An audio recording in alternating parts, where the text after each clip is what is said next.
도 신경합니다.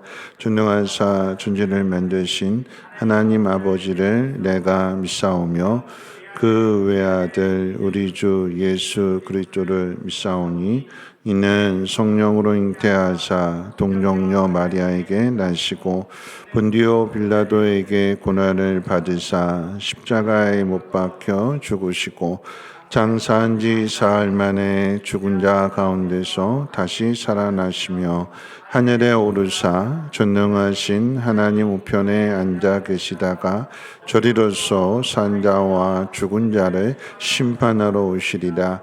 성령을 믿사오며 거룩한 공예와 성도가 서로 교통하는 것과 죄를 사하여 주시는 것과 몸이 다시 사는 것과 영원히 사는 것을 믿사옵나이다. 아멘. 찬송가 428장, 동의 찬송가로 488장 찬송 후에 노인순 권사님 기도해 주시겠습니다.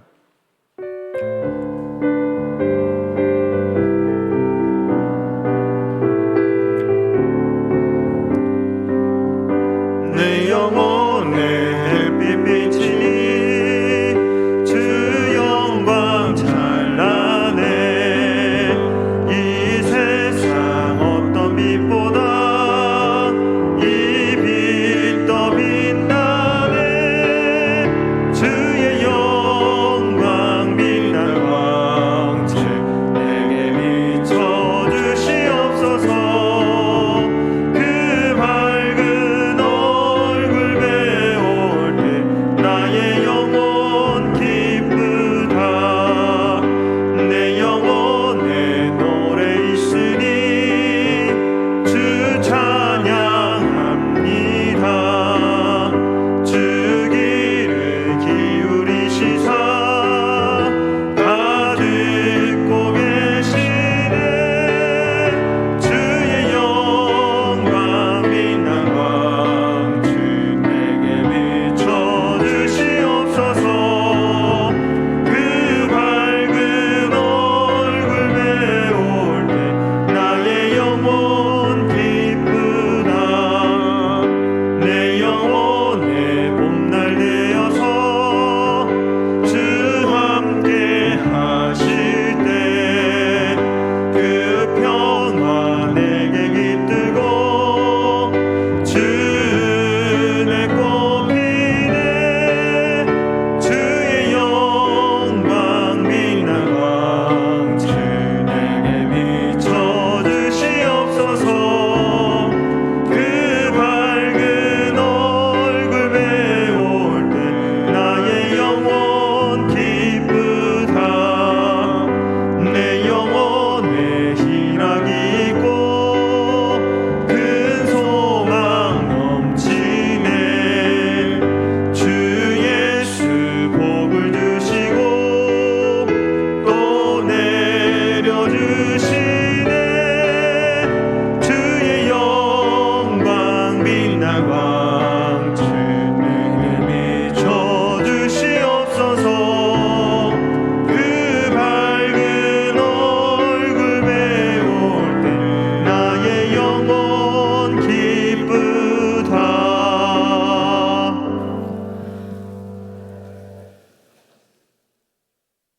사랑과 은혜가 충만하시고 자비로우신 참 좋으신 하나님 감사합니다. 오늘 복된 주일을 허락하시고 저녁 예배로 이렇게 모일 수 있도록 저희들의 몸과 마음을 모아주시고 이끌어주심에 감사드립니다.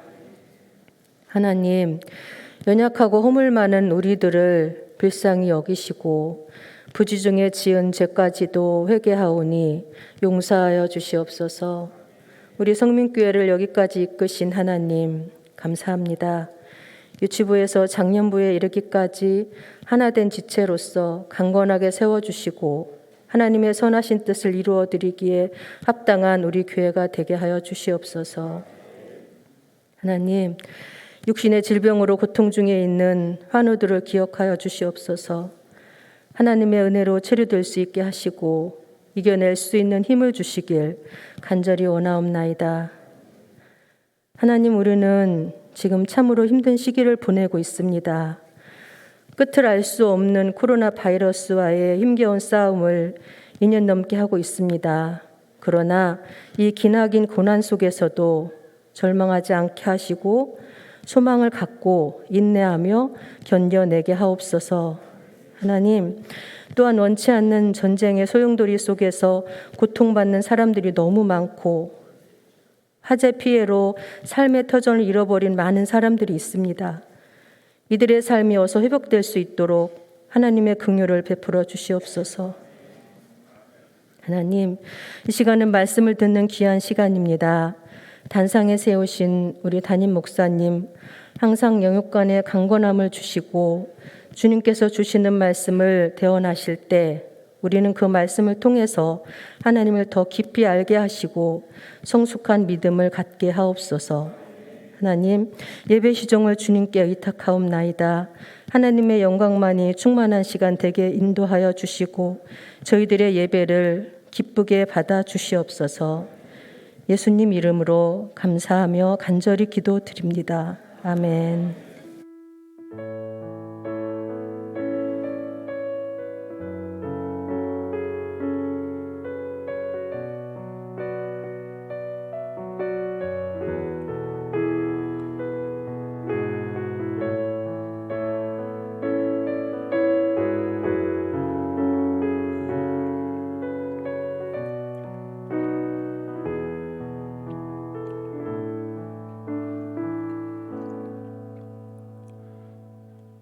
교회 소식은 주보를 참고하시고요. 바로 말씀 보도록 하겠습니다. 누가복음 2장 1절 말씀부터 7절까지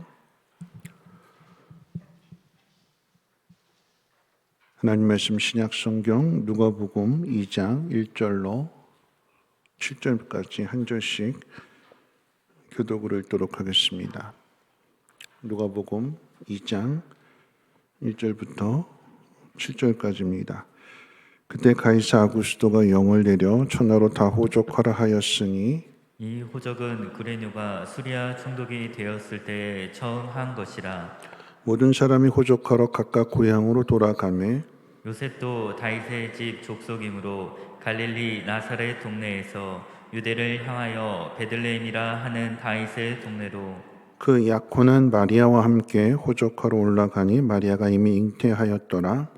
거기 있을 그때에 해산할 날이 차서 첫 아들을 낳아 강보로 싸서 구유에 뉘었으니 이는 여관에 있을 곳이 없음이러라. 아멘. 이 시간에 헌금을 위한 특별 찬양이 있겠습니다.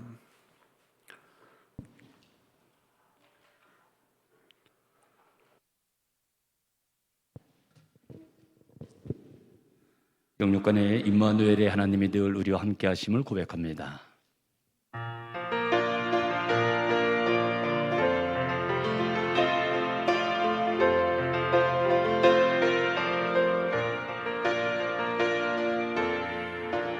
삶에 지쳐 있을 때 주님이 말씀하셨네. 내가 너와 함께 하리니 어서 일어나거라.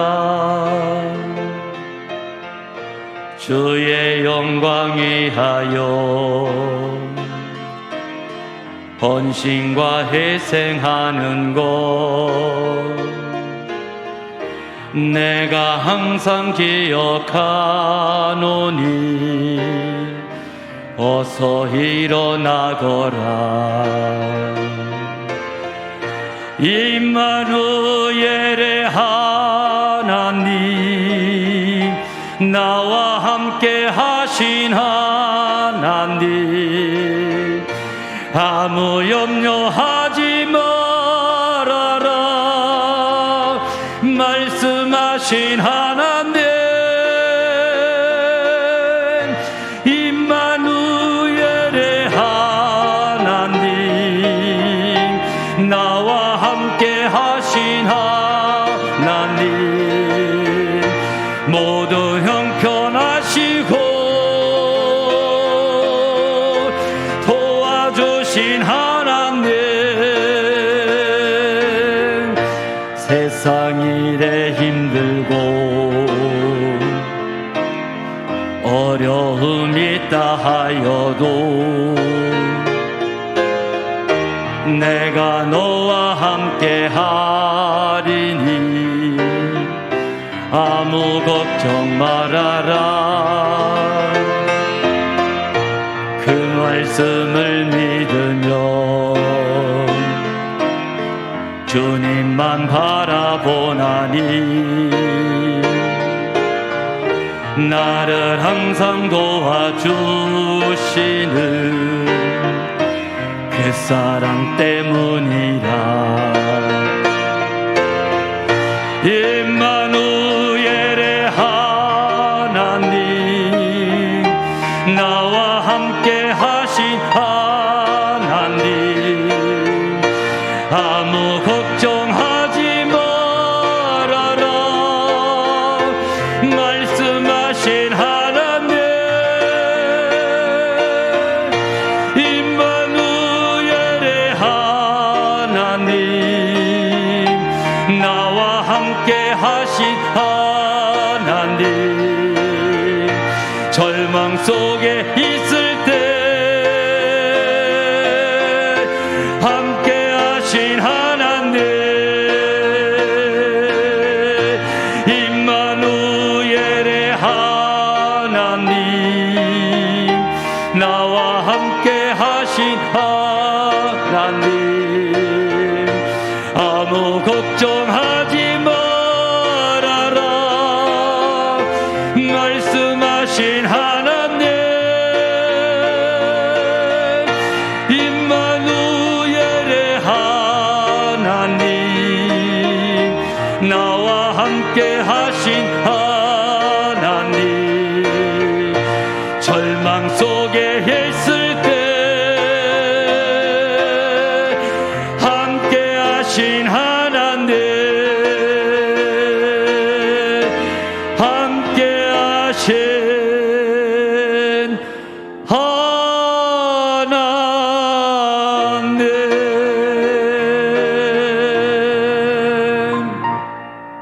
하나님.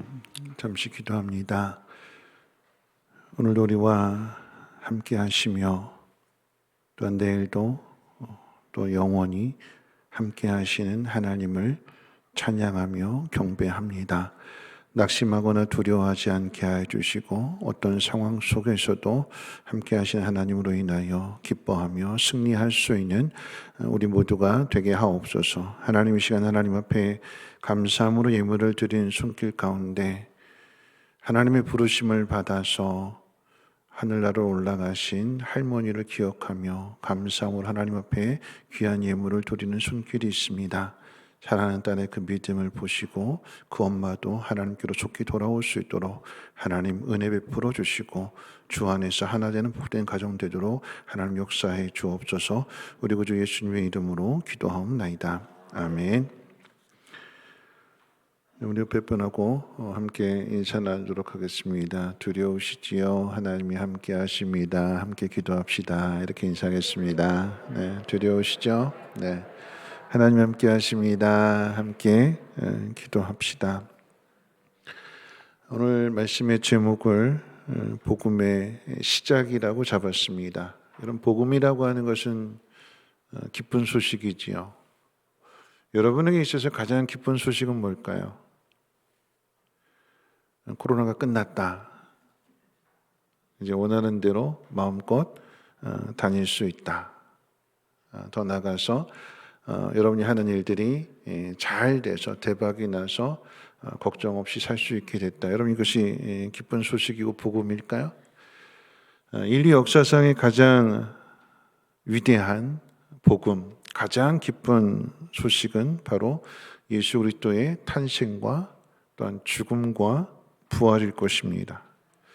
우리를 구원하시기 위해서 하나님의 아들이 인간의 몸을 입으시고 이 땅에 태어나신 것이 가장 기쁜 소식이 되는 거죠.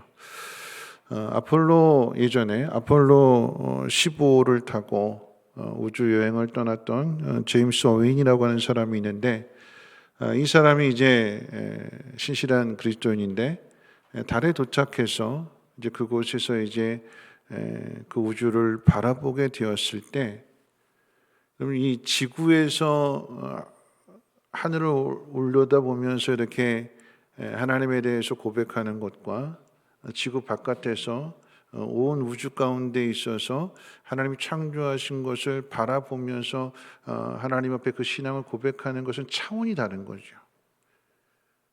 그 장엄한 우주를 보면서 이분이 하나님 말씀, 이제 시편의 말씀을 암송할 때 이 말씀을 암송했대요. 하늘의 영광을 선포하고 궁창이 그의 손으로 하신 일을 나타내는도다. 날은 날에게 말하고 밤은 밤에게 지식을 전하니 언어도 없고 말씀도 없으며 들리는 소리도 없으나 그의 소리가 온 땅에 통하고 그의 말씀이 세상 끝까지 이르도다.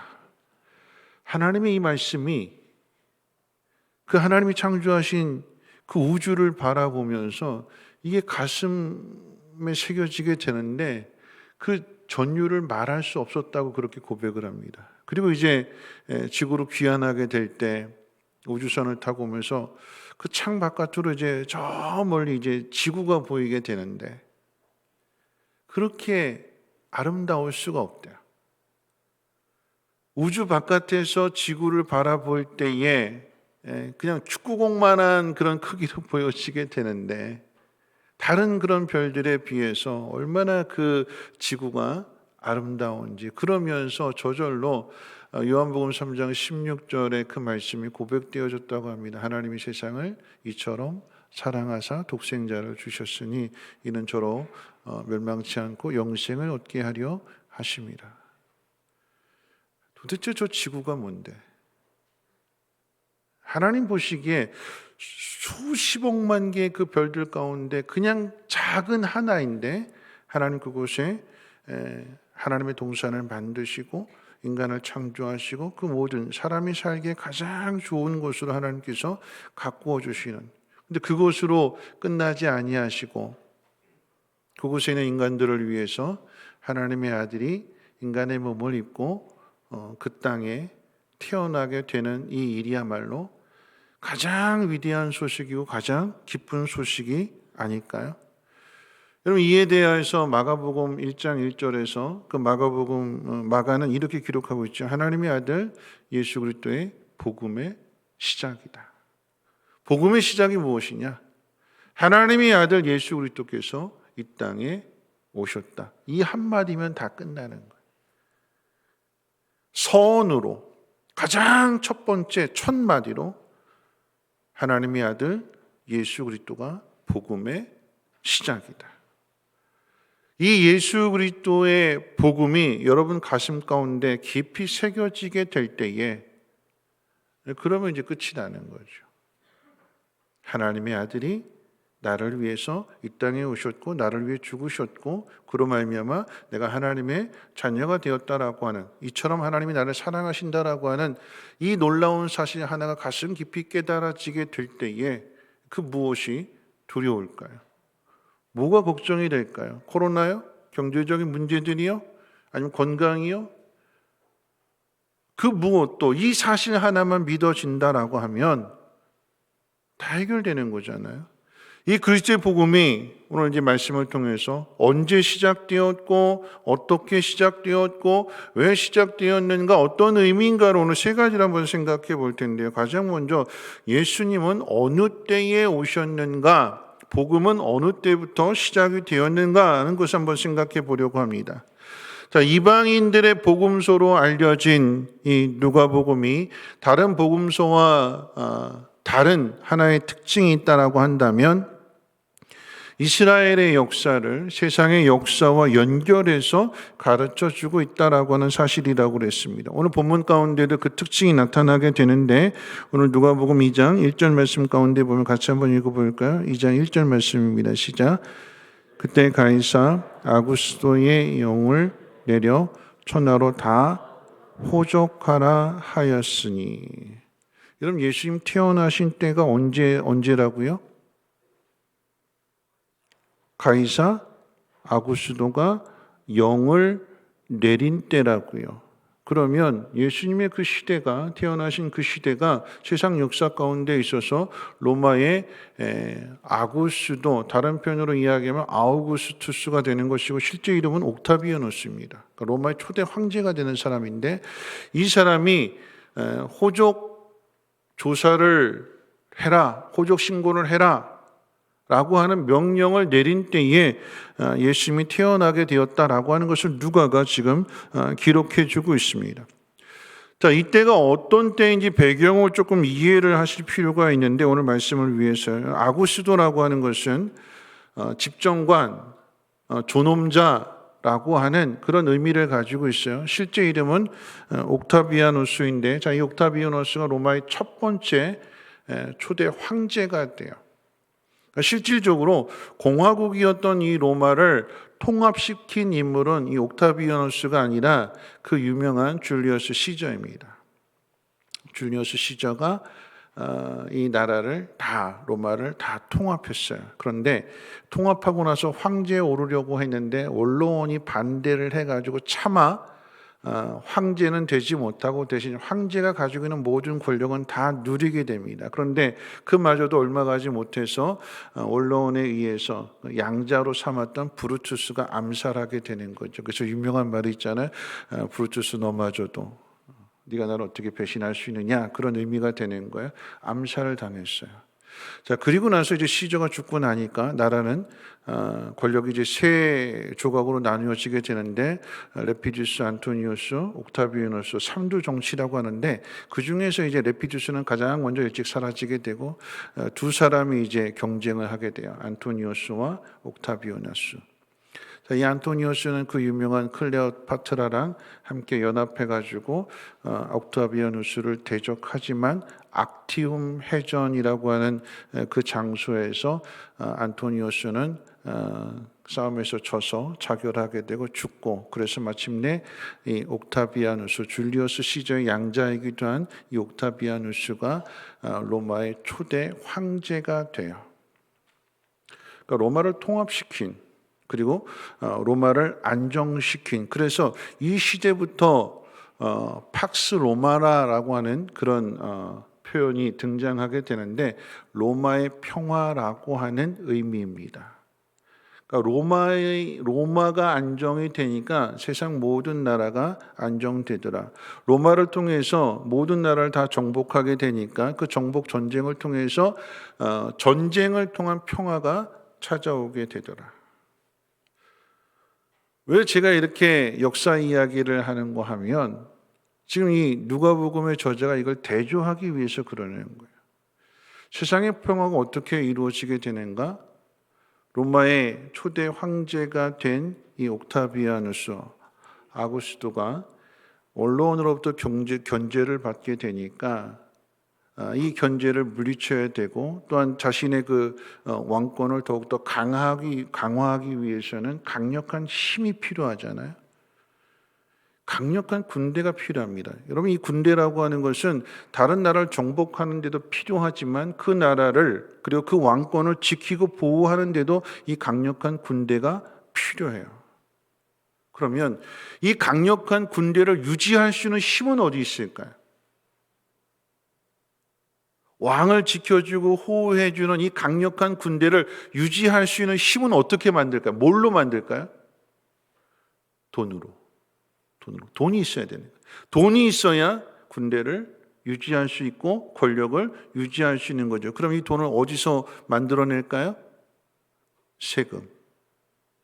그러니까 호족 신고를 하라라고 하는 것은 정확하게 인구 조사를 해서 병력을 차출하기도 하지만 인구 조사를 통해서 세금을 걷어들이겠다라고 하는 것입니다. 이 집안에 몇 명이 사네? 이 족보가 이렇게 흘러가네? 그러니까 이 집안에 몇 명이 있으니까 한 사람당 얼마씩. 팍스 로마나 로마의 평화라고 하는 것은 결국 힘없는 사람들이 세금을 다 갖다 바쳐서 그 돈을 가지고 그 평화를 유지하는 것이 예수님이 태어난 시대의 그 당시의 세상의 모습이었습니다. 이와 대조가 되는 거죠. 세상의 권력을 가지고 있는 사람이 옥타비아누스인데 그 당시에 로마의 황제인데 이에 비하여 예수님은 가장 초라한 모습으로 오셨어요.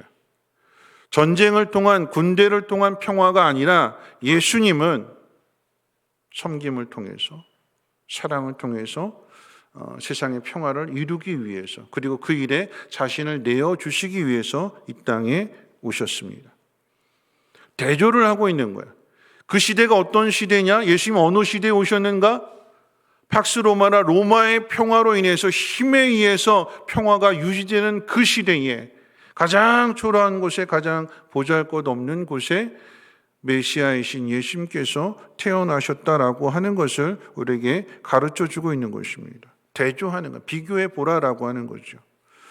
우리가 주목해야 되는 것은 시대가 힘들고 어렵잖아요. 이스라엘 백성의 입장에서는 정말 고달픈 세금을 많이 내야 하니까 우리나라로 비유한다라고 하면 일제강점기 시대와 똑같은 거예요. 사는 게 퍽퍽하고 힘들죠. 억울하고 원통하고 분합니다. 그런데 어디 가서 하소연할 데가 없어요. 억울한 일들이 계속해서 쌓여지게 되는, 결국 잠잠한 평화다라고 하는 것은 약한 사람들의 희생을 통해서 이루어지게 되는, 비유하자면 그런 거예요. 로마의 강력한 그 군대가 예를 들어서 이제 바다에 가서 싸움을 한다면 배를 움직여야 되잖아요. 지금처럼 뭐 엔진이 있어서 배를 끌고 가는 게 아니라 옛날에는 뭘로 배를 끌고 갔어요? 노를 져서. 누가 노를 저을까요? 노예들이. 군사들은 배 위에서 싸우는 거지요. 배를 움직이는 건 누가 움직이는가? 밑에서 노예들이. 그래서 그 노예들이 도망가지 못하도록 쇠사슬을 묶어놓고 노를 안 저으면 채찍을 때려서 강제로 그 배가 전진하도록 빨리 이동할 수 있도록. 여러분, 이게 세상의 평화예요. 힘없는 사람들이, 죄 없는 사람들이 죽임을 당하고 피해를 당하고 손해를 보고 억울한 일을 당하고 그러면서 힘 있는 사람들이 그 모든 것들을 누리게 되는, 예수님이 그런 시대에 태어나셨습니다. 그럼 주목해야 되는 것은 시대가 어렵고 힘들 때일수록 그 어려운 시대에 하나님의 사람은 꼭 있다라고 하는 거죠. 성경이 그것을 우리에게 가르쳐주고 있습니다. 여러분, 노아 홍수 그 심판할 때 누가 있지요?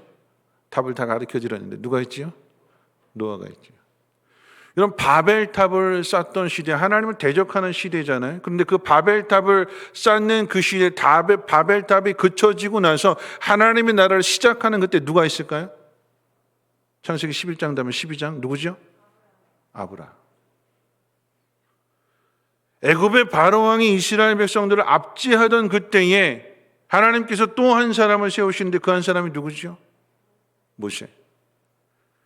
골리앗이 이스라엘을 조롱하고 하나님을 모욕하게 될 때에 그때 그 이스라엘을 건져내시기 위한 또 하나의 한 사람을 준비하시는데 그 한 사람이 누굴까요? 다윗이고요.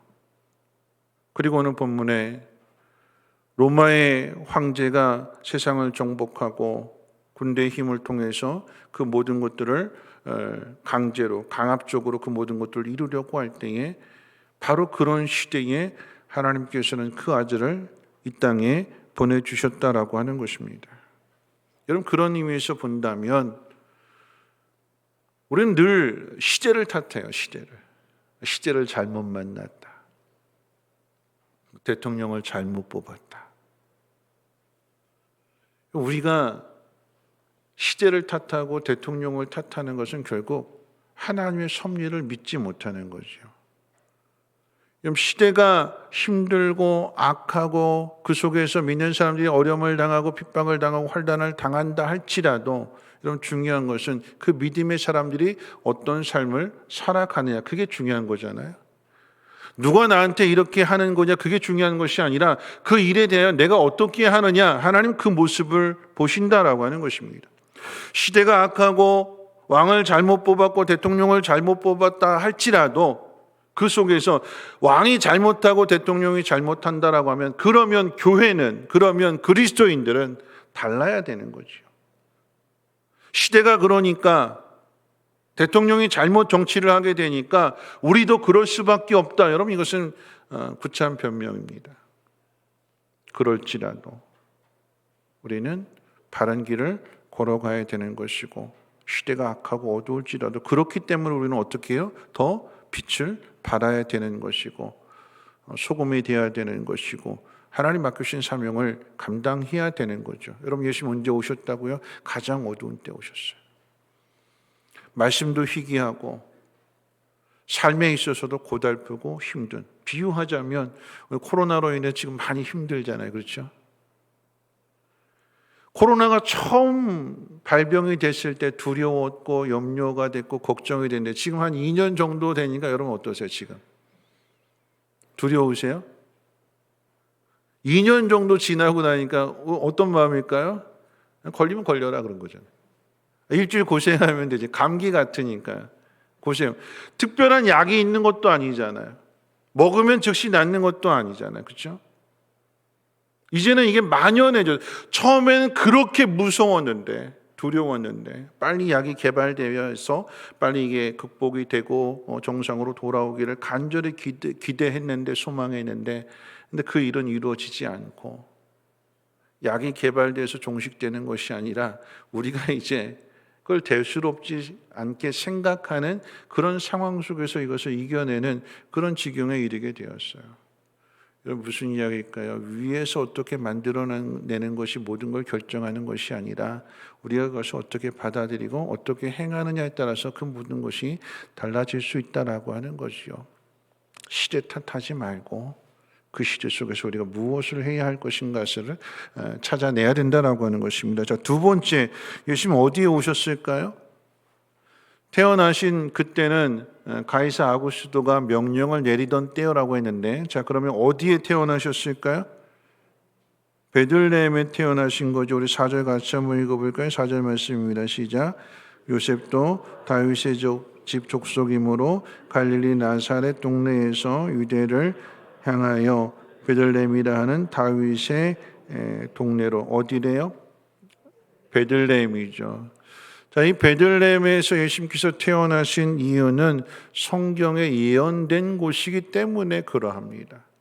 미가서 5장 1절 말씀 가운데 보면 이렇게 기록되어져 있습니다. 제가 읽어드릴게요. 베들레헴 에브라다야, 너는 유대 족속 중에 작을지라도 이스라엘을 다스릴 자가 내게서 내게로 나올 것이라. 그의 근본은 상고의 영원에 있느니라. 여러분, 예수님이 왜 베들레헴에, 많은 도시 가운데 왜 베들레헴에 태어나셔야 했을까요? 왜 유대에 많은 도시들이 있는데, 그리고 갈릴리 나사렛에서 자라셨기 때문에, 그게 고향이시기 때문에 거기서 태어나실 수 있는데, 왜 그런데 예수님은 베들레헴에서 태어나셨을까요? 다윗의 자손이기 때문에, 예수님이 다윗의 자손으로 오셨기 때문에, 그래서 다윗이 태어난 곳이 베들레헴이요. 그래서 베들레헴에 태어날 뿐만 아니라 중요한 것은 하나님께서 이렇게 정하셨기 때문에 그 베들레헴에서 예수님께서 태어나신다라고 하는 것입니다. 여러분, 우리가 놓치지 말아야 되는 것은 베들레헴이 다윗의 고향임에도 불구하고 이 도시는 매우 미약하고 작은 도시였다라고 하는 사실입니다. 그럼 저는 이게 이해가 되지 않았어요. 왜냐하면 베들레헴에서 태어난 다윗이 왕이 되었다라고 한다면, 오늘날로 표현한다라고 하면, 이제 우리 대통령이 임기가 끝나고 나면 어디로 가지요? 고향으로. 대부분 다 고향으로 가잖아요. 그러면 대통령이 임기를 마치고 고향으로 돌아갈 때 그 고향은 어떻게 될까요? 막 정비하고 대통령 사저도 짓고 도로도 닦아내고 막 이렇게 하잖아요. 그렇죠? 그러면 베들레헴이 다윗의 고향이었고 그곳에서 태어난 다윗이 왕이 되었다라고 하면 자기가 태어난 도시를 꾸미지 않았을까요? 좀 발전시키지 않았을까요? 더욱이 유다 왕조는 다윗의 자손들이 다른 피가 들어오는 것이 아니라 다윗의 자손이 대대로 물려받아서 왕이 되었기 때문에 조상을 생각하면서 얼마든지 베들레헴을 좀 예쁘게 화려하게 거대한 도시로 이렇게 성장시킬 수 있음에도 불구하고 그러하지 않았다라고 하는 사실입니다. 그냥 작은 도시로. 유대 고을 중에서 작은 도시라고 오늘 표현하고 있는 거잖아요. 가장 작은 도시. 미가 선지자가 예언할 때 유대 땅 베들레헴 에브라다야 너는 가장 작은 고을이다. 가장 작은 도시다. 잊혀져 있는 거예요. 누가 돌보지 않는 거예요. 그런데 중요한 것은 그럼에도 불구하고 예수님께서 베들레헴에 태어나시는 그 이유는 성경에 약속된 장소요. 다윗의 자손으로 태어나신다라고 하는 것을 드러내시고 나타내시기 위하여 지금 아구수도가 인구조사를 위해서 세금 걷어들이기 위해서 호적 신고해라 하는 그 명령에 따라서 여러분 참 재미있는 게 뭐냐면 단 한 번 호적 조사 때문에 단 한 번 방문했는데 그곳에서 예수님이 태어나신다라고 하는 사실입니다. 왕이 태어난 도시이기 때문에 관심을 가지고 개발을 시켜놓고 성장을 시켜놓고 그런 것이 아니라 또는 예수님이 태어나실 곳이기 때문에 하나님 미리 모든 것들을 다 준비해 놓으신 것이 아니라 그냥 약속 하나밖에는 없는 도시였어요. 여러분 오죽했으면 메시아가 태어나시는데 그 호적 신고를 위해서 각 곳에 흩어져 살던 사람들이 그 고향으로 오게 되니까 여러분 그 자체적으로 작은 도시라서 숙박시설이 없는데 많은 사람들이 한꺼번에 몰리게 되니까 숙박시설이 없어서 그래서 마리아가 해산할 때에 빈 방이 없어서 어떻게 해요? 마구간에서 태어나야 되는 거잖아요. 그럼 하나님 미리 좀 준비해 놓으시지. 그러지 않으셨어요. 약속만 주셨고 그 약속을 따라서 시간이 흘러가는데 그런데 아구스도의 그 명령에 딱 한 번 고향을 방문했는데 그런데 그곳에서 예수님이 태어나시게 되는 이 놀라운 일들이 이루어지더라라고 하는 것입니다. 뭘 이야기하는 걸까요? 예수님이 태어나신 그곳이 화려한 곳이 아니다라고 하는 거죠. 가장 작은 땅이었습니다. 보잘것없는 곳이었습니다. 그런데 그 보잘것없는 그 초라한 곳을 통해서 하나님께서 세상의 역사를 바꾸신다라고 하는 것입니다.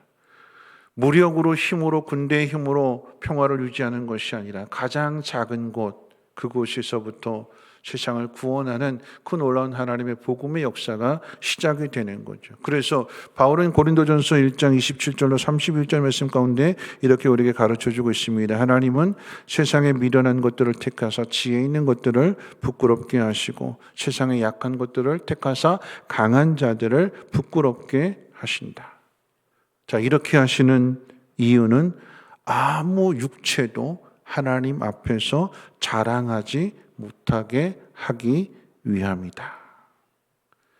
베들레헴의 초라함과 보잘것없음의 의미는 메시아와 그를 통한 구속의 은혜를 인생의 자랑과 성취에 두려워하지 않기 위해서 그렇게 하셨다라고 하는 얘기예요. 우리는 자꾸 스펙을 쌓으려고 하고 뭔가 하나님 앞에 내세울 만한 것, 자랑할 만한 것을 자꾸 만들려고 하는데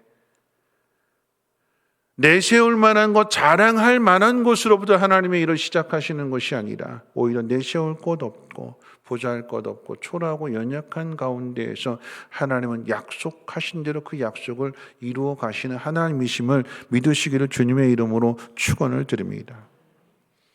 왜 하나님께서는 약속하신 것을 근거로 일하시는가? 그리고 이것이 우리에게 어떤 의미가 있는가를 한번 생각하게 될 때에 여러분 이 베들레헴이 가장 주목받던 때를 한번 생각해 본다면 언제 제일 처음에 주목받았을까요? 제일 처음 주목받았던 때는 다윗이 왕이 되는 그때에 왕이 출생한 도시네 태어난 곳이네 그래서 처음 주목을 받았어요. 그리고 두 번째로 주목을 받게 된 것이 앞서 말씀드렸던 것처럼 북이스라엘이 망하게 되는 그때 아수르에 의해서 북이스라엘이 짓밟히게 되는데, 근데 그때에 함께 활동했던 그 미가 선지자에게 하나님께서 예루살렘뿐만 아니라 유다의 앞날에 대해서 말씀해 주실 때에 북이스라엘이 망한 것처럼 유다도 망하게 될 것이다. 그러나 그 망한 이후에 하나님께서 이스라엘 백성들을 돌아보시고 그 망한 곳으로부터, 베들레헴으로부터 메시아가 태어날 것을 예고해 주시는 거죠. 하나님 미리 말씀해 주시는 거예요. 언제요? 북이스라엘이 망하던 그때의 예언의 말씀을 통해서 유다도 망할 것이지만, 그런데 그것으로 끝나지 않고 망한 유다의 베들레헴에서 메시아가 태어난다라고 하는 약속을 주시는 거예요. 두 번째였습니다. 자, 세 번째 이 베들레헴이 주목이 되는 것은 바로 하나님 약속하신 대로 예수님 그곳에서 태어나셨다라고 하는 사실입니다. 메시아가. 예수님이 메시아라고 하는 사실을 어떻게 확인할 수 있을까요? 다윗의 자손이라고 하는 것과, 그리고 다윗의 자손으로서 베들레헴에 태어나셨다라고 하는, 하나님 약속하신 대로 그대로 이루어졌다라고 하는 것을 확인하게 될 때, 이것이 우리에게 소망이 되는 이유는 예수님 십자가에 못 박히러 이제 예루살렘에 입성하실 때에 한 소경을 만나게 되죠. 두 소경이기도 한데, 그 소경이 누굴까요? 바디메오. 근데 그 바디메오가 예수님을 향해서 뭐라고 이야기할까요? 다윗의 자손 나사렛 예수여. 예수님을 다윗의 자손으로 분명하게 고백하고 있는 것입니다. 자라신 곳은 나사렛이지만, 그런데 예수님이 태어난 곳이 베들레헴이라고 하는 것은 뭐 엄마 마리아를 통해서도 아니면 요셉을 통해서도 얼마든지 확인해 보면 알 수 있는 그런 사실들이잖아요. 앞을 보지 못하는, 태어나면서부터 소경이었던 이 바디메오가 볼 수 없는 상황 속에서 들은 사실들로만 인하여 예수님이 다윗의 자손으로서 메시아라고 하는 사실을 분명하게 알 수 있었던 그 이유가 어디에 있는가? 하나님 약속의 말씀입니다.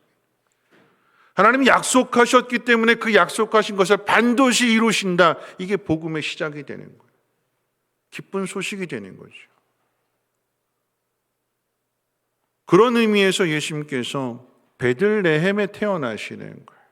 가장 초라한 환경, 가장 보잘것없는, 내세울 만한, 자랑할 만한 곳이 없는 그곳에 예수님이 태어나시는 것은 우리의 소망이 되시기 위하여, 더 나아가서는 그 소망이 믿음으로 말미암는다. 어떤 믿음이요? 하나님의 말씀을, 하나님의 약속을 믿는 믿음으로 이루어진다라고 하는 것을 보여주시고 나타내시기 위하여서 베들레헴에서 태어나시는 것입니다. 자, 마지막 세 번째 생각해 볼 것은, 그렇다면 왜 구유에 뉘었을까요?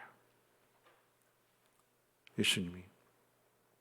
물론 상황으로 본다라고 하면 빈방이 없기 때문에 그나마 좀 푹신한 곳에서 출산을 해야 된다라고 하면 그나마 있는 장소가 뭐 이슬을 피하고 뭐 이런 장소가 마구간이었기 때문에 마구간에서 태어나게 되지만, 그런데 왜 구유에 뉘어 있을까요? 뭘 의미하는 걸까요? 예수님께서 강보에 쌓여서 구유에 뉘었다라고 하는 것은 어떤 의미일까? 여러분, 예수님께서 태어나신 그 당시의 모습을 이렇게 성화, 어떤 작품을 통해서 그림을 그릴 때 항상 보게 되면 요셉이 있고 마리아가 있고, 그리고 그 주변에 또 누가 있을까요? 동물들이 있잖아요. 말도 있고, 뭐 한국식으로 얘기하면 소도 있고 양도 있고. 말도 있고 소도 있고 양도 있다라고 하는 것은 그곳이 마구간이다라고 하는 것을 드러내기 위한 것인데, 여러분, 아이가 태어나는 장소로서 베들레헴도 그렇지만, 근데 그 베들레헴에 있는 마구간에서 아이가 태어난다라고 하는 것은 뭘 이야기하는 걸까요? 이 마구간은 아이가 태어날 수 없는 장소입니다. 아이의 위생, 산모의 위생을 생각하더라도 동물들이 있는, 배설물이 있고 또 다른 뭐 곤충들, 이런 그런 상황으로 본다고 하면 아이가 출산할 수 있는 장소는 절대 아닌 거죠. 더욱이 그렇게 태어나신, 그곳에서 태어나신 예수님이 강보에 쌓여서 구유에 누워 있대요. 왜 그렇게 하셨을까요? 왜 강보에 쌓여서 구유에 누워져 있을까요? 왜요? 구유가 뭐죠? 짐승들이 밥을 먹는 여물통이잖아요. 그렇죠? 거기에 예수님이 누워주셨대요. 누울 수 없는 장소인데 거기에 누워졌어요. 근데 왜 누웠을까요? 왜 그렇게 됐을까요? 다음 주에 이어지는 말씀이에요. 다음 주. 왜요? 천사들이 목자들에게 나타나셔서 온 세상에 미칠 큰 기쁨의 좋은 소식을 들려주는데 메시아가 태어났다. 근데 그 표적이 뭐라고요? 너희가 강보에 쌓여서 구유에 누워있는 아기를 부르니 그가 메시아다. 왜 예수님이 구유에 누워 있을까요? 표적이에요, 표적. 하나님이 그 아들을 이 땅에 보내셨다. 그가 우리를 구원하실 메시아다. 그걸 증거하기 위한 표적으로서. 내가 어느 장소에 있느냐, 내가 어떤 곳에 태어나느냐, 어떤 상황에 이르느냐, 여러분 그게 중요한 것이 아니라 하나님이 행하실 그 일들을 위해서 그 장소가, 그 자리가 표적이 된다라고 하는 얘기예요. 목자들에게 가장 초라한 사람들, 비참한 사람들, 아무도 믿어주지 않는 사람들, 그들이 예수 그리스도의 그 탄생의 그 기쁜 소식에 대한 표적을 가졌기 때문에 담대하게 메시아가 탄생했노라고 세상에 대하여 천사들이 들려준 그 소식을 세상에 가서 전하는 거 아니겠습니까? 여러분 표적이에요. 표적. 또 다른 의미를 한번 생각해 본다면 예수님께서 이 땅에 오실 때 오늘 젊은 세대 산모들이 생각하는, 요즘 우리나라는 산후조리원이 발달이 됐는데 감히 생각할 수 없는 그런 곳이잖아요. 그런데 예수님께서 태어나신 마국간 구유를 생각해 본다면 어떤 곳일까요? 여러분 가장 더러운 곳이잖아요. 가장 더러운 곳에 태어나셨어요. 주님은 어떤 의미일까요? 예수님께서 십자가에 못 박혀 죽으시고 승천하신 후에 우리를 위해서 성령을 보내주신다고 하셨어요. 그 성령은 어디로 오실까요? 성령은 어디로 오시죠? 성령 어디 계시죠? 내 안에, 내 속에. 그럼 내 속은 어떤 속일까요? 여러분의 속은 어떤 속입니까? 깨끗합니까? 구유와 다를까요? 아니, 구유와 똑같아요. 내 속에 시커먼 죄가 많이 있어요. 그런데 성령께서 내 안에 오셔서 내 죄를 기억나게 하시고 회개하게 하시고, 그래서 내 속을 깨끗하게, 거룩하게, 지금은 여전히 내 안에서 두 가지 법이 싸우고 실수하고 실패하고 잘못된 선택을 하고 그러지만 하나님의 은혜, 하나님의 사랑을 경험하면 경험할수록 우리가 그 속에서 배우게 되고, 그럼으로써 옳은 길을 선택하고 하나님 기뻐하시는 일들을 이루어가게 될 때에 어떻게 해요? 내 마음이 점점 하나님의 성전이 되어져 가는 거죠. 지어져 가는 거죠. 그래서 오셨어요. 왜 예수님께서 구유에 태어나셨는가? 말씀을 정리할 텐데 가장 더러운 곳이잖아요. 왜 아구스도가 명을 내린 그때에 태어났는가? 억울하고 답답하고 속상하고 가장 힘든 때에, 그리고 가장 초라한 곳에, 그리고 가장 더러운 곳에 주님이 태어나셨고 이 땅에 오셨을 뿐만 아니라 가장 더러운 제자들, 가장 더러운 우리들에게 성령을 보내주셔서 그 성령 또한 우리 속에, 우리 안에 오셔서 우리를 다듬어 가시고 변화시켜 주시고 하나님의 사람으로 만들어 가신다라고 하는 것을 구유에 누인 그 아기가 표적이 되는 거죠. 그 일을 통해서 성령께서 우리를 만들어 가신다, 다듬어 가신다라고 하는 것을 확실하게 되는 것이고, 그리고 그러함으로 인하여서 하나님의 선한 일들을 이루어가는 것입니다. 이런 말씀을 마칠 텐데요. 이와 더불어서 오늘 우리가 한번 생각해 볼 수 있는 것들은 예수님이 태어나실 때 그 모습을, 또 그 시대의 그 상황들을 한번 생각해 봅니다. 출산할 때가 됐는데 아무도 방을 내어주지 않습니다. 아무도 관심을 두지 않습니다. 아기가 태어나는 그 일은 산모의 비명소리도 그렇고 아기의 비명소리도 들려질 터인데, 근데 누가 관심을 가졌을까요? 우리 시대는 다를까요? 오늘 특별히 이 말씀을 생각하면서 조금 이 시대에 정말 힘들게 어렵게 태어나는, 또는 무관심 속에 태어나는 우리 아이들, 다음 세대를 한번 생각해 봤으면 좋겠어요. 무관심 속에 태어나기도 하고, 철없는 부모가 아이를 놔놓고 그냥 버리기도 하고, 그게 우리 시대의 모습이잖아요. 우리가 하나님 믿는 사람으로서 어떤 일들을 해야 될 것인가, 한 이야기를 하고 이제 말씀 마칠 텐데요. 러시아에서 있었던 일입니다. 폐가에서 아이의 울음소리가 들린다라고 하는 신고를 받고 경찰이 가서 봤더니 전에 살던 사람이 아기를 낳아놓고는 그 추운 러시아에서 그 아기를 버려두고 부모가 도망가 버린 거예요. 아기를 폐가에다가, 살던 집에다가 그냥 버려둔 지 며칠이 지났는지 아기가 울고 있어서, 그래서 보니까 체온도 급격하게 떨어져 있고 그 아이를 위급한 상황이라서 이제 병원에 데리고 가서, 부모는 나타나지도 않고 누군지도 모르고 그 아이를 치료하고 있는데, 마침 이제 그 병원 안에 아들이 아파가지고 입원을 해서 그 아들을 돌보는 한 엄마가 있었습니다.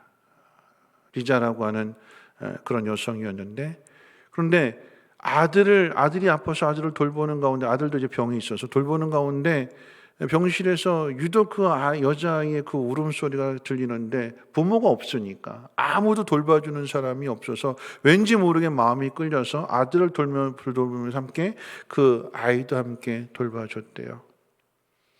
뭐 옷을 사면 똑같이 그 여자아이도 옷을 사주고 그렇게 돌봐줬는데, 어느 날 병원에 왔더니 그 아이가 없더라라고 하는 거죠. 그래서 물어봤더니 이 아이가 이제 치료를 다 마쳤고 몸이 조금 회복되었기 때문에 고아원으로 보내줬노라고.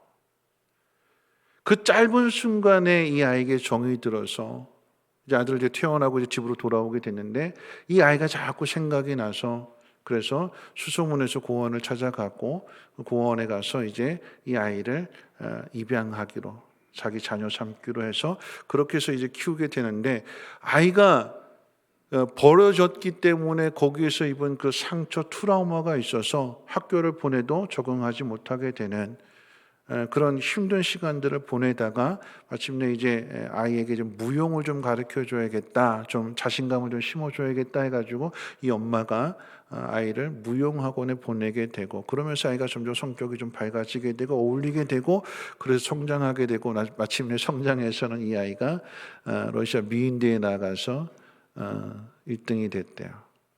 그리고 모델이 됐대요. 유명해졌대요. 그랬더니 나중에 그 부모로부터 연락이 왔대요. 내가 네 엄마다. 어떻게 받아들였을까요? 내 엄마는 리자입니다. 그분은 나를 포기하지 않았고 그분은 나를 버리지 않았습니다. 그분은 나의 모든 것이 되어 주었습니다.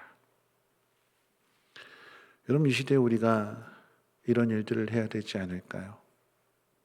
주변을 돌아보면서 가난하게, 어렵게, 힘들게, 또 무관심 속에 태어난 아이가 있다면 그리스도의 사랑을 가진 우리가 그 아이를 잘 돌봐주고 섬겨주고 해서 그 아이가 아름답게 잘 성장해 갈 수 있도록. 내가 원해서 태어나는 것 아니고 아무것도 알지 못하는 그 상황 속에서 필요한 것은 사랑인데, 사랑이 메마른 곳에 사랑을 전해줄 수 있는, 여러분, 그것이 복음이 아니겠습니까? 기쁜 소식이 아니겠습니까? 예수 그리스도를 믿는 저와 여러분들이 그 일들을 잘 감당해 갈 수 있는 믿음의 삶을 살아가시기를 주님의 이름으로 부탁을 드립니다. 우리 찬송가 412장, 통일 찬송가 469장 찬송 드리겠습니다.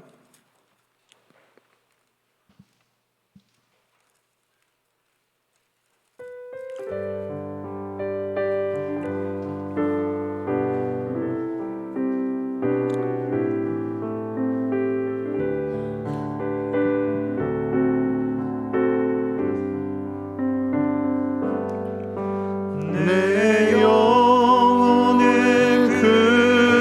깊이 깊은 데서 맑은 바람이 울려나네. 하늘 옥조가 언제나 흘러나와 내 영혼을 고이 싸네.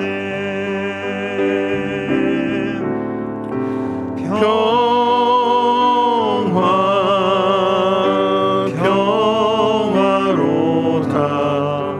하늘 위에서 내려오네. 그 사랑의 물결이 영원토록 내 영혼을 덮으소서.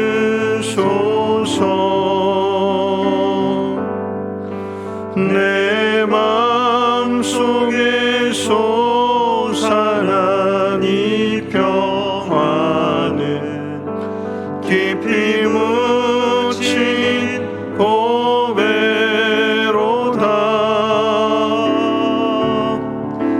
나의 보화를 캐내어 가져갈 자 그 아무도 없으리라. 내 영혼의 평화가 넘쳐남은 내 영혼의 평화가 넘쳐남은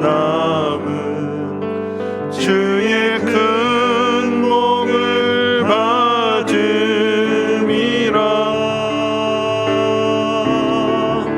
내가 주야로 주님과 함께 있어 내 영혼이 편히 쉬네.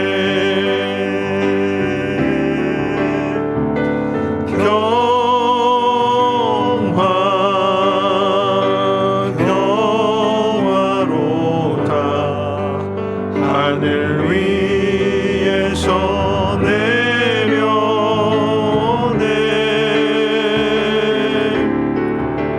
그 사랑의 물결이 영원토록 내 영혼을 덮으소서. 이 땅 위에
오늘 말씀 생각하면서 우리 함께 한번 기도했으면 좋겠습니다. 코로나로 정말 어렵지요. 건강도 어렵고 또 경제적으로 어렵고 또 관계도 어렵고 모든 활동도 못하게 되고, 이런 상황 속에 우리의 평안은 어디에 있을까요? 세상이 만들어주는 걸까요? 아니, 오늘 말씀은 가이사 아구스도와 비교해서 하나님의 아들이 가장 보잘것없는, 가장 초라한 곳에, 가장 더러운 곳에 뉘어져 있는 곳으로 우리에게 표적을 주신 거예요. 약속입니다. 내가 있는 환경, 내가 있는 자리가 중요한 것이 아니라 하나님이 약속하셨기에 그 약속을 이루신다. 베들레헴이라고 하는 그곳은 이 마리아와 요셉이 호족 조사를 위해서 딱 한 번 간 곳인데, 근데 그게 약속하신 대로 예수님 그곳에 태어나시잖아요. 우리가 믿어야 되는 것은 하나님의 약속입니다. 내 상황이 아무리 힘들고 어려울지라도 하나님, 내 마음의 평안은 하나님의 약속으로부터 이루어진다는 사실을 믿고 하나님 그 약속을 붙드는 우리 모두가 되게 해달라고, 아울러서 또한 그렇게 태어나는, 힘들고 어렵게 태어나는 사람들에게 우리가 기쁜 소식을 전해줄 수 있도록, 그들에게도 하나님이 이렇게 사랑하신다라고 하는 것을 드러내며 나타날 수 있는 이 땅의 교회들, 이 땅의 그리스도인들 되게 해달라고, 어렵고 힘든 사람들이 하나님의 사랑 안에서 참된 위로와 평안을 얻게 해달라고 우리 함께 통성으로 하나님 앞에 기도합니다. 거룩하신 하나님 감사합니다. 하나님, 복음의 시작이 되는 그 시간과 또 장소와 또 그때를 하나님 분명하게 알게 해주셔서 하나님, 시대적으로 어둡고 또 삶에 있어서 참 고달프고 억울하고 속상한 그런 상황 속에 주님이 오셨습니다. 우리를 위해서 오셨습니다. 하나님의 아들이 참된 평화와 참된 안식과 참된 구원의 기쁨을 주시기 위해서 가장 어려운 때, 가장 초라한 곳에, 또한 가장 더러운 곳에 오셨습니다. 이것이 우리의 표적이 되어서 우리가 있는 자리가 그 어떤 자리일지라도 두려워하고 낙심하는 것이 아니라 하나님이 주시는 위로와 참된 평안함이 우리 마음 가운데 차고 넘칠 수 있도록 하나님 은혜를 베풀어 주시옵소서. 하나님, 이것이 기쁨이 되게 하시고 이것이 또한 표적이 되어서 혹시라도 하나님 이와 같이 하나님 어려움 가운데 태어나는 하나님 많은 사람들 돌아보게 하여 주시고 저들에게 하나님의 사랑을 전해줄 수 있는 이 땅의 교회들 되게 하시고 그리스도인의 사명을 잘 감당해 나갈 수 있도록 하나님 은혜 베풀어 주시옵소서. 복음의 역사가 시작되어짐으로 인하여 기쁨과 평안함이 넘치게 하여 주시고 하나님의 영광을 나타낼 수 있는 우리 모두가 되게 도와주시옵소서. 이 험한 세상 살아가지만 하나님의 약속을 끝까지 붙들고 나갈 수 있도록 주님 도와주시옵소서. 함께해 주시옵소서. 하나님, 험한 세상을 살아가고 있습니다. 우리의 소망이 어디에 있는가를 다시 한번 확인하게 하여 주셔서 가장 초라한 곳에, 그리고 가장 어두운 곳에, 그리고 가장 더러운 곳에 주님이 계셨습니다. 그러므로 세상을 바꾸어 주셨습니다. 하나님, 우리가 있는 그 자리가 어떤 자리일지라도 두려워하거나 근심하고 염려하는 것이 아니라 하나님의 약속의 말씀을 믿는 자가 되게 도와주시고 하나님, 우리가 있는 그 자리가 많은 사람들에게 표적이 되기를 원합니다. 하나님, 낙심하고 절망한 사람에게 표적이 될 수 있도록 하나님 우리를 사용하여 주시고 하나님, 그래서 많은 사람들의 그리스도의 평안을 그리고 그리스도의 사랑을 나누며 공급해 줄 수 있는 이 땅의 교회들과 그리스도인들 되게 하옵소서. 한 주간도 하나님 살아갈 때에 하나님 약속의 말씀을 붙들고 순종하며 살아가기를 소망하오니 나와 뿐만 아니라 이웃들을 돌아보게 하시고 섬기게 하옵소서. 예수 그리스도의 이름으로 기도하옵나이다. 아멘. 주기도문 합니다. 하늘에 계신 우리 아버지여, 이름이 거룩히 여김을 받으시오며 나라가 임하옵시며 뜻이 하늘에서 이루어진 것 같이 땅에서도 이루어지이다.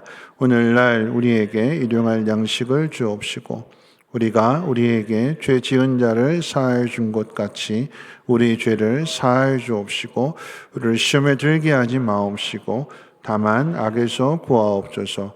대개 나라와 권세와 영광이 아버지께 영원히 있사옵나이다. 아멘.